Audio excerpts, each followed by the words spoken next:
और हॉर्मूज की शांत लहरों के नीचे सुलगता बारूद सिर्फ दो देशों की जिद नहीं बल्कि पूरे अरब के लिए अस्तित्व के लिए खतरा है।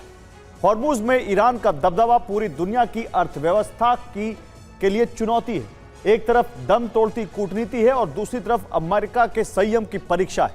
अगर हॉर्मूज नहीं खुला और ईरान ने ट्रांजिट शुल्क लगा दिया तो अमेरिका की साख अरब के तेल बाजार में नीलाम हो सकती है। इसलिए अगले 48 घंटे बहुत अहम है क्योंकि ईरान की दी समय सीमा खत्म हो चुकी है और अब ईरान को फैसला करना है कि वार्ता चाहिए या विध्वंस। ईरान को दी गई 48 घंटे की समय सीमा खत्म हो गई है। ईरान ओमान में हॉर्मूज पर करार भी नहीं हुआ है। अमेरिका बिना शुल्क के हॉर्मूज खुलवाने पर अड़ा है, जबकि ईरान और ओमान शुल्क लगाने वाले हैं। हालांकि ईरान और ओमान के शुल्क में अंतर के संकेत हैं। ओमान पर कहा है हॉर्मूज पर ओमान के साथ डील करीब करीब फाइनल है। भौगोलिक सीमाओं और फीस पर समझौते हो चुके हैं, लेकिन अभी अगले 48 घंटे और लग सकते हैं। जबकि अमेरिका पर कहा है ओमान के साथ समझौते का मतलब ये नहीं है कि हॉर्मूज खुल जाएगा। अगर अमेरिका की दखल बंद नहीं हुई तो हॉर्मूज नहीं खोला जाएगा। एक तरफ उनकी साख दांव पर लगी है, अमेरिका के हथियार भी खत्म हो रहे हैं, अरब देशों का भरोसा भी कमजोर पड़ रहा है, जबकि इजराइल से पहले ही टकराव बढ़ गया है। चौतरफा घेरे ट्रंप के सामने सबसे बड़ा चैलेंज है कि कैसे हॉर्मूज खुलवाया जाए।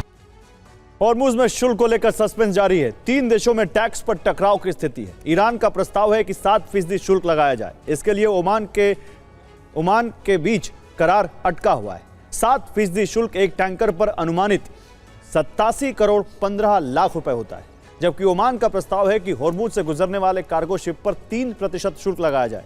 अगर एक ऑयल टैंकर पर 3% टोल लगाया तो वो अनुमानित 37 करोड़ 35 लाख रुपए हो सकता है। लेकिन अमेरिका हॉर्मूज पर अपना कंट्रोल चाहता है। फिलहाल अमेरिका ने कहा है कि वो हॉर्मूज में कोई टोल नहीं लगाएगा और ना ही लगाने देगा। यानी हॉर्मूज को लेकर विध्वंसक टकराव के हालात बन गए। पूरी फीस का अनुमान लगाया जाए तो एक ऑयल टैंकर में 20 लाख बैरल तेल आता है। अगर 70 से 80 रुपए प्रति बैरल अंतर्राष्ट्रीय कीमत हो तो एक ऑयल टैंकर में 14 करोड़ से 16 करोड़ तक अमेरिकी डॉलर का तेल आता है, जिसका 7% करीब 1 करोड़ अमेरिकी डॉलर होता है, जो रुपए में 87 करोड़ के आसपास होता है। युद्ध पूर्व स्थिति में हॉर्मूज आ जाए तो ईरान को साल भर में 8.3 लाख करोड़ रुपए की आमदनी हो सकती है।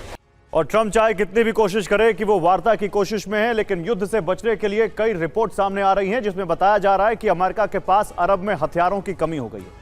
जॉर्डन के सैन्य ठिकाने पर 50% लॉन्ग रेंज हथियार खत्म हो चुके हैं, जबकि इराक में अमेरिकी बेस पर 60% डिफेंस सिस्टम पूरी तरह तबाह हो चुके हैं। बाकी 40% को लेकर भी संशय की स्थिति है। कुवैत में 55% हथियार पूरी तरह कबाड़ बन चुके हैं, जिसमें अधिकतम लॉन्ग रेंज मिसाइलें। इसके अलावा कतर में 65% अमेरिकी वेपन की कमी है। बहरीन में 70% हथियारों की कमी है, जबकि सऊदी अरब में 80% तक अमेरिकी हथियार खत्म हो चुके हैं। सऊदी ने ही ट्रंप से हमले रोकने के लिए कहा था। इसके अलावा यूएई की हालत भी खराब है। वहां मौजूद अमेरिकी सैन्य ठिकानों पर 75% हथियार नहीं है जो सुरक्षा कर पाए।